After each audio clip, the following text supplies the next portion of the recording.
आपका वेलकम है। आज मैं एक बहुत बड़ी अपडेट के साथ आ गई हूँ। आज का जो अपडेट है वो क्लैट के एडमिशन से रिलेटेड है। तो मैं आपको बता दूँ, क्लैट CLAT फुल फॉर्म है कॉमन लॉ एडमिशन टेस्ट। इसके फॉर्म निकल चुके हैं और जिसका रजिस्ट्रेशन एप्लीकेशन फॉर्म 15 जुलाई से आप फिल कर सकते हो। ठीक है। और जो उसकी लास्ट डेट है वो है 15 अक्टूबर। ठीक है। तो आपके पास 2 मंथ का टाइम रहेगा, जुलाई अगस्त सितंबर, 3 मंथ्स का टाइम रहेगा इस फॉर्म को फिल करने का। ठीक है। तो 15 जुलाई से इसके फॉर्म की एप्लीकेशन डेट स्टार्ट हो गई है, जहाँ पे आप रजिस्ट्रेशन कर सकते हैं। ठीक। और एग्ज़ाम डेट भी अपडेट हो चुकी है कि किस दिन एग्ज़ाम होगा। तो 1 दिसंबर संडे इसका एग्ज़ाम होगा। ठीक है। और 2 घंटे का इसका पेपर होगा, 2 से 4। ठीक। अब क्लैट होता क्या है, देखिए क्लैट के थ्रू जब हम कोर्स करते हैं तो वो उसमें हम करते हैं LLB। लेकिन इसमें जो LLB होती है कौन सी होती है, इंटीग्रेटेड प्रोग्राम होती है LLB। ठीक है। BA LLB या फिर BBA LLB आप यहाँ पे कर सकते हैं। 2 ऑप्शन है। 5 ईयर इंटीग्रेटेड प्रोग्राम जिसमें कि आपका ग्रेजुएशन इंक्लूड है। अब देखिए, किसी और तरीके से अगर आप करते तो उसमें क्या होता है, पहले आपको 4 साल की ग्रेजुएशन करनी होती है, BA BSc BCom। उसके बाद आप 3 ईयर का LLB करते हो, तो वो आपका 4 5 6 7 साल का आपका पूरा टाइम हो जाता है। तो वहाँ पे कहीं ना कहीं आपका टाइम वेस्ट हो रहा है। तो ये बहुत अच्छा ऑप्शन है, जहाँ पे आपको 5 साल में LLB की भी डिग्री मिल रही है और प्लस आपको ग्रेजुएशन की भी डिग्री मिल रही है। और यहाँ पे कौन कौन से ग्रेजुएशन के ऑप्शन है, BA और BBA। ठीक है। या फिर आप BA LLB कर सकते हो या BBA LLB कर सकते हो। ठीक है। तो 15 जुलाई से इसके एप्लीकेशन फॉर्म स्टार्ट हो जाएंगे और 15 अक्टूबर इसकी लास्ट डेट है। और जिसका एंट्रेंस टेस्ट होगा वो होगा संडे 1 दिसंबर, 2 घंटे का पेपर होगा, 2 से 4। ठीक। अब इसका जो एलिजिबिलिटी क्राइटेरिया की बात करें अंडर ग्रेजुएट प्रोग्राम की, तो यहाँ पे क्या है, candidate who have passed in 10+2 and equivalent examination with a minimum of. ठीक है।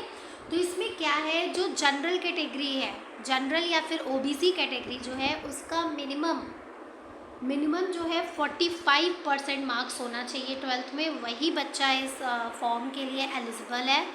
ठीक है। और जो SC ST PWD कैटेगरी के बच्चे हैं उनका 40% मार्क्स होगा तो भी वो एलिजिबल हैं। साथ ही इसके साथ इसमें एक और अपडेट दी हुई है कि जिन बच्चों का अभी मार्च और अप्रैल में 12th के बोर्ड के पेपर होंगे, मतलब जो अभी अपियरिंग वाले बच्चे हैं वो भी इस फॉर्म को फिल कर सकते हैं। इसमें ऐसा नहीं है कि जो सिर्फ 12th पास हो गए वही बच्चे सिर्फ फॉर्म नहीं फिल कर सकते हैं। जो अभी अपियरिंग, जो अभी 12th में पढ़ रहे हैं, उनको भी अगर LLB लॉ में अपना करियर बनाना है, BA LLB या BBA LLB करना है, तो वो इस फॉर्म को फिल कर सकते हैं। ठीक है। तो ये है अपडेट, मतलब अपियरिंग बच्चे भी कर सकते हैं और जो पास आउट बच्चे हैं वो भी इस फॉर्म को फिल कर सकते हैं। अब एप्लीकेशन फ़ीस की बात करें अगर, तो एप्लीकेशन फ़ीस यहाँ पे क्या है, UG या PG प्रोग्राम, किसी भी प्रोग्राम की अगर हम बात करते हैं तो जनरल और OBC कैंडिडेट जो है उनका फ़ीस है 4000। ठीक है। एप्लीकेशन फॉर्म की फ़ीस है आपकी 4000। इसके बाद फिर SC ST PWD BPL candidate, ये जो बच्चे हैं इनका जो फीस है 3500 है, मतलब इनको 500 का छूट मिल रहा है। ठीक। तो 4000 जनरल और OBC का है और उसके बाद 3500 आपका SC ST PWD कैटेगरी का है। ठीक। इसके बाद अब अगर हम बात करें कि इसमें कौन कौन सी यूनिवर्सिटीज़ आपकी पार्टिसिपेट करती है जिसमें कि आप एडमिशन पा सकते हो, तो बेसिकली जो क्लैट का एग्ज़ाम होता है, कॉमन लॉ एडमिशन टेस्ट, ये होता है NLU कॉलेजेस के लिए। ठीक है। नेशनल लॉ यूनिवर्सिटीज़ के लिए। तो नेशनल लॉ यूनिवर्सिटीज़ टोटल अगर बात करें तो इंडिया में टोटल 24 है। ठीक है। कौन कौन से कहाँ कहाँ पे है तो देख लीजिए। एक तो आपका बेंगलोर में है, हैदराबाद में है, भोपाल में है, कोलकाता में है, जोधपुर में है, रायपुर में है, गांधीनगर में है, सिलवासा में है, लखनऊ में है, पंजाब में है, पटना में है, कोच्चि में है, उड़ीसा में है, रांची में है, असम में है, विशाखापट्टनम में है। ठीक है। तो इसी तरीके से मुंबई, नागपुर, औरंगाबाद, शिमला, जबलपुर, हरियाणा, अगरतला, ये 24 सिटीज़ है जहाँ पे आपके NLU के कॉलेजेस है। तो ये बहुत अच्छा ऑप्शन है आप लोगों के लिए इसमें एडमिशन लेने का, जहाँ पे आप अगर एडमिशन मिल जाता है आपको तो फिर बहुत ही आपके लिए आपका फ्यूचर बहुत ही ज़्यादा ब्राइट हो जाएगा। अब अगर बात करें कि एंट्रेंस पेपर, देखो अगर जहाँ पे सिर्फ 24 यूनिवर्सिटीज़ ही है, NLU है, कॉलेज है, तो फिर उसका एंट्रेंस एग्ज़ाम भी इतना इजी नहीं होगा। तो सबसे पहले हम बात कर लेते हैं कि सिलेबस क्या क्या है NLU का, ठीक है। तो सिलेबस की अगर बात करें तो देख लेते हैं। देखो सबसे पहली चीज़ क्या है, आपका इंग्लिश लैंग्वेज आएगा, ठीक है। इंग्लिश लैंग्वेज के क्वेश्चंस होंगे आपके। सेकंड जो आपका आएगा वो होगा current affair including general knowledge. Current affair भी आपका आएगा और इंक्लूडिंग जनरल नॉलेज भी रहेगा, GK भी रहेगा, ठीक है। लीगल रीजनिंग होंगे आपके, लॉजिकल रीजनिंग भी होगा और क्वांटिटेटिव टेक्निक्स भी होंगे, ठीक है। समझ में आ गया। तो इंग्लिश में आपका वही ग्रामेटिकल पोर्शंस रहता है ज़्यादातर। करंट अफेयर जो आप डेली की जो करंट न्यूज़ आ रही है, और GK जो पुरानी हमारी बातें हैं वो सब आपको पढ़ना होगा। लीगल रीजनिंग थोड़ा सा नया है आप लोगों के लिए, क्योंकि आप लोग अभी नहीं लीगल रीजनिंग से इतना अवेयर हो। पर ऐसा नहीं है कि लीगल रीजनिंग कोई भी बच्चे पढ़ते हैं, किसी भी बच्चों को 12th में लीगल रीजनिंग नहीं पढ़ाई जाती है। तो इसमें क्या होगा, आपका सिचुएशन बेस्ड क्वेश्चन होगा, एक पैराग्राफ दिया होगा जिससे रिलेटेड आपके क्वेश्चन होंगे लीगल रीजनिंग में। तो आपको सोच समझ के उसका आंसर देना होगा कि किस सिचुएशन पे क्या एक्शन लेना होता है, ठीक है। फिर लॉजिकल रीजनिंग जो कि हर एग्ज़ाम में आता है, हर कॉम्पिटिटिव एग्ज़ाम में रीजनिंग के क्वेश्चन वो होगा। फिर क्वांटिटेटिव टेक्निक्स मतलब कि मैथ्स, जो आपका 10th लेवल तक का मैथ्स का पेपर है ना, सब्जेक्ट है, वही अगर आप पढ़ लोगे तो आपके लिए एनफ है, ठीक है। तो ये है आपकी अपडेट कि आपके पेपर में आएगा क्या क्या। अब देखिए क्वेश्चन पेपर फॉर्मेट भी देख लेते हैं कि कौन सी चीज़ कितने क्वेश्चन आएंगे, ठीक। तो देखो यहाँ पे क्या है, आपका मैक्सिमम मार्क्स जो है 120 मार्क्स का आपका पेपर होगा, ठीक है। और ड्यूरेशन ऑफ क्लैट एग्ज़ाम आपका 2 आवर्स का होगा, 120 नंबर का पेपर होगा और 2 घंटे का आपका पेपर होगा, ठीक। और इसमें मल्टीपल चॉइस क्वेश्चन होंगे। मल्टीपल चॉइस क्वेश्चन में आपके क्वेश्चन भी कितने होंगे, 120 क्वेश्चन भी होंगे। 120 नंबर का है और 120 क्वेश्चन होंगे, मतलब कि पर क्वेश्चन आपका जो मार्क्स होगा वो 1 नंबर होगा, ठीक है। 2 आवर्स का पेपर होगा आपका। और ये पेपर जो है बहुत अच्छी बात है कि ये पेपर आपका ऑफलाइन मोड में होगा, ठीक है। कोई भी कंप्यूटर बेस्ड टेस्ट नहीं है, आपका ये पेपर ऑफलाइन मोड में होगा। आपका सेंटर पड़ेगा और आपको एक क्वेश्चन पेपर मिलेगा जिसको आपको ऑफलाइन मोड में करना होगा, ठीक है। पर एक चीज़ और ध्यान देने वाली बात है यहाँ पे कि इसमें नेगेटिव मार्किंग भी है। नेगेटिव मार्किंग कितने नंबर की है, 0.25 mark for each wrong answer. 0.25 marks for each wrong answer मतलब ये हो गया कि अगर आप 4 क्वेश्चन गलत करते हो तो आपके 1 नंबर कटेंगे, क्योंकि पर क्वेश्चन आपका माइनस मार्किंग क्या है, 0.25। तो अगर आप 4 गलत करोगे तो आपके 1 नंबर कटेंगे, अगर आप 8 गलत करोगे तो आपके 2 नंबर कटेंगे। समझ में आ गया। अब देखो यहाँ पे कितने कितने क्वेश्चन आएंगे। सबसे पहले देखो इंग्लिश लैंग्वेज की अगर बात करें तो इंग्लिश लैंग्वेज में आपका 20 to 26 क्वेश्चन, मतलब 120 क्वेश्चन टोटल आएंगे पेपर में। तो उसमें 22 to 26 क्वेश्चन आपके इंग्लिश लैंग्वेज के होंगे, ठीक है। मतलब कि पेपर का 20% जो होगा वो आपका इंग्लिश से रिलेटेड क्वेश्चन होगा। सेकंड, करंट अफेयर और जीके की बात करें तो 28 to 32 क्वेश्चन आपके करंट अफेयर के होंगे, ठीक। लीगल रीजनिंग की अगर बात करें तो लीगल रीजनिंग आपका 28 to 32 क्वेश्चन होंगे आपके लीगल रीजनिंग के। लॉजिकल रीजनिंग आपका होगा 22 to 26 क्वेश्चन होंगे आपके लॉजिकल रीजनिंग के। क्वांटिटेटिव टेक्निक्स मतलब मैथ्स की अगर बात करें तो आपके सबसे कम क्वेश्चन है मैथ के, 10 to 14 क्वेश्चन आपके होंगे मैथ्स के।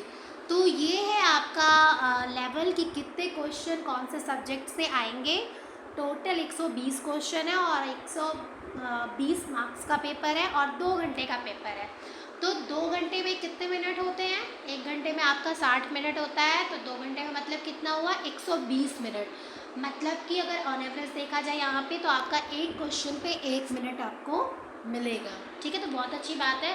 ज़्यादातर कॉम्पिटिटिव पेपर में 1 मिनट किसी भी क्वेश्चन पे नहीं मिलता है। यहाँ आपको एक सही समय मिल रहा है जिससे कि आप अच्छे से क्वेश्चन को रीड कर पाओगे और आंसर कर पाओगे।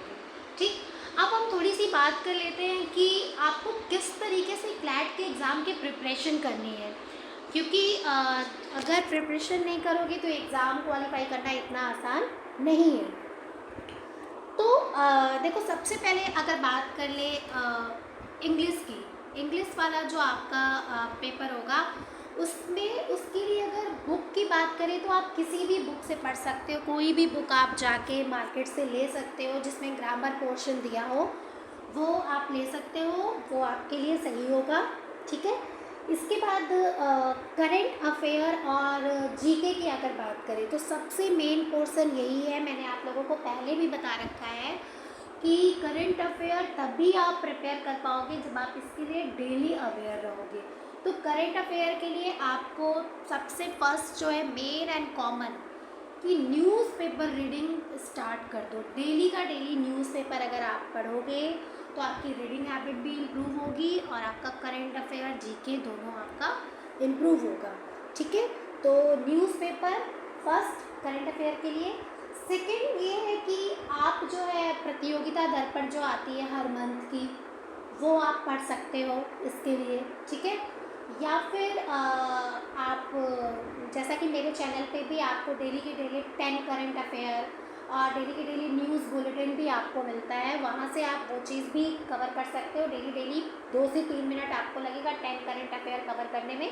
ठीक है, तो ये 3 रास्ते हैं जिससे कि आप करंट अफेयर वाला पार्ट्स आप बहुत अच्छे से आप कर सकते हो। ठीक, इसके बाद अगर हम बात करें लीगल रीजनिंग की, तो लीगल रीजनिंग की जैसे मैंने बता दिया कि थोड़ा सा नया है, तो लीगल रीजनिंग के लिए आपको अगर बुक की बात करें तो मार्केट में जो बुक, वैसे तो बहुत सारी बुक है, आप किसी भी राइटर की बुक ले सकते हो, पर मैं जो रिकमेंड करूँगी वो आपके लिए है एपी भारद्वाज। एपी भारद्वाज की लीगल रीजनिंग की बुक आती है, उसको आप बाय कर सकते हो, उसके थ्रू आप पढ़ सकते हो लीगल रीजनिंग। ठीक है, तो एपी भारद्वाज आप मार्केट से ले सकते हो और अभी से ही ले लीजिए, क्योंकि थोड़ा थोड़ा जब आप डेली पढ़ेंगे तभी आप जाके दिसंबर में आप अच्छे से पेपर आप अटेम्प्ट कर पाएंगे। ठीक, उसके बाद अगर हम बात करें लॉजिकल रीजनिंग की, तो लॉजिकल रीजनिंग आप इसके भी मार्केट में बहुत सारी बुक है, लेकिन अगर मैं रिकमेंड आपको करूँगी तो आर.एस. अग्रवाल की आप लॉजिकल रीजनिंग आप ले सकते हो, ये आपके लिए बेस्ट रहेगा। ठीक है, उसमें बहुत सिंपल तरीके से चीज़ों को समझाया हुआ है, तो लॉजिकल रीजनिंग आप आर.एस. अग्रवाल की ले सकते हो। इसके बाद अगर मैथ्स की बात करें तो मैथ्स मैंने आपको पहले ही बता दिया कि एनसीईआरटी अगर आप पढ़ लेते हो अपना 10 तक की एनसीईआरटी तो इनफ है आपके लिए। लेकिन अगर आप और अच्छी प्रिपरेशन करना चाहते हो और अच्छा करना चाहते हो तो मैथ्स की आप सबको पता है सबसे फेमस बुक है आर.डी. शर्मा की। तो आर.डी. शर्मा की आप मैथ्स की बुक ले सकते हो एनसीईआरटी के साथ साथ, और आप मैथ्स वाला पोर्शन आप अपना प्रिपेयर कर सकते हो। तो ये रही बात कि कौन सी बुक आपको पढ़नी है और किस तरीके से आपको तैयारी करनी है, ये तो मेरा रिकमेंडेशन है। आप इसके अलावा आप जैसे चाहो आप वैसे पढ़ सकते हो। लेकिन मैं आपको ये बता दूँ, जो क्लैट का पेपर होता है ना, इसमें क्या होता है कि इसका क्वेश्चन पेपर देख के आपको डरना नहीं है, क्योंकि इसका क्वेश्चन पेपर बहुत ज़्यादा बड़ा होता है। क्योंकि इसमें जो क्वेश्चन पूछने का जो टाइप होता है ना, होता तो ऑब्जेक्टिव है, लेकिन ये पैराग्राफ बेस्ड इसमें क्वेश्चन होते हैं। ठीक है, आपका इंग्लिश में भी पैराग्राफ बेस्ड होगा, रीजनिंग में भी पैराग्राफ बेस्ड होगा, लीगल रीजनिंग में भी पैराग्राफ बेस्ड होगा, और मैथ्स में भी कहीं ना कहीं थोड़ा बहुत पैराग्राफ बेस्ड ही क्वेश्चन होता है। तो इसमें क्या होता है, क्वेश्चन को पढ़ने में थोड़ा ज़्यादा समय लगता है और आपको उसी में से आंसर को अपने माइंड का यूज़ करके आपको आंसर उसी में से निकालना होता है। तो थोड़ा सा पेपर लेंदी होता है, तो आपको पेपर को देख के घबराना नहीं है एग्ज़ाम देते वक्त। ठीक है, आप क्वेश्चन को 1 से 2 बार अगर अच्छे से पढ़ेंगे तो आप आंसर दे पाओगे बहुत अच्छे से। ठीक है, और बहुत ज़्यादा तुक्का नहीं लगाना है पेपर में, क्योंकि माइनस मार्किंग भी है। तो सोच समझ के जहाँ पे आपको लगता है कि हाँ 50% मुझे लग रहा है कि यही आंसर है, तो आप वहाँ पे लगाइए। लेकिन जहाँ पे बिल्कुल आप निल हो कि मुझे पता ही नहीं है, मैंने कभी ये पढ़ा ही नहीं, तो मैं आपसे यही कहूँगी कि फिर आप उस चीज़ को ना पढ़ें, ना टिक करें उस क्वेश्चन को, ठीक है, क्योंकि माइनस मार्किंग भी है। तो बिल्कुल ऐसा भी नहीं है कि आप बिल्कुल भी तुक्के मत लगाओ जहाँ पे आपको थोड़ा बहुत लग रहा है कि हाँ है, क्योंकि अगर आप 4 गलत करोगे तब जाके आपके 1 नंबर कटेंगे। लेकिन अगर कहीं ना कहीं अगर वो आपका एक क्वेश्चन तुक्का वाला सही हो जाता है तो आपको 1 नंबर मिल भी सकता है। तो इसलिए आप थोड़ा बहुत कर सकते हो, ठीक है। तो बहुत अच्छा ऑप्शन है बच्चों क्लैट के फॉर्म का, जिसको भी लीगल इंडस्ट्रीज़ में अपना करियर बनाना है वो ज़रूर इस फॉर्म को फिल करें। और मैं ये बता दूँ NLU यूनिवर्सिटी के अलावा भी, देखिए NLU तो आपके 24 ही सिर्फ है, पर इसके अलावा भी बहुत सारी यूनिवर्सिटीज़ है, जैसे कि IP है, और भी यूनिवर्सिटी, अगर मैं दिल्ली की बात करूँ तो दिल्ली में तो IP ही है जो कि क्लैट के मार्क्स के बेस पे आपका एडमिशन लेती है। इसके अलावा इंडिया में और भी बहुत सी यूनिवर्सिटीज़ है जो कि आपके क्लैट के मार्क्स के बेस पे ही एडमिशन लेती है, ठीक है। तो ये जो बच्चे 12th पास हो चुके हैं वो भी इस फॉर्म को फिल कर सकते हैं, और जो बच्चे अभी 12th में पढ़ाई कर रहे हैं वो भी इस फॉर्म को फिल कर सकते हैं। तो आई होप सो आप लोगों को ये इन्फॉर्मेशन समझ में आई होगी। अगर फिर भी कोई डाउट है तो प्लीज़ कमेंट करें, हाँ ठीक है। तो thank you so much, please मेरे चैनल को लाइक शेयर और सब्सक्राइब ज़रूर करें, जिससे मैं आगे आने वाली अपडेट आप तक पहुंचा सकूं। Thank you so much.